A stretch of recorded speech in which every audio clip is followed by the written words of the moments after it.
Welcome back, and to my story of burnout. It was 10 years ago when I was working in London and trying my best to service the demands of 36 clients. I remember going to see my HR director and was told that the way that she coped with stress was to drink and smoke more.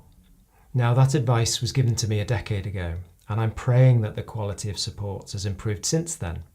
But in case it hasn't, I'm going to give you some advice based in science rather than in the pub.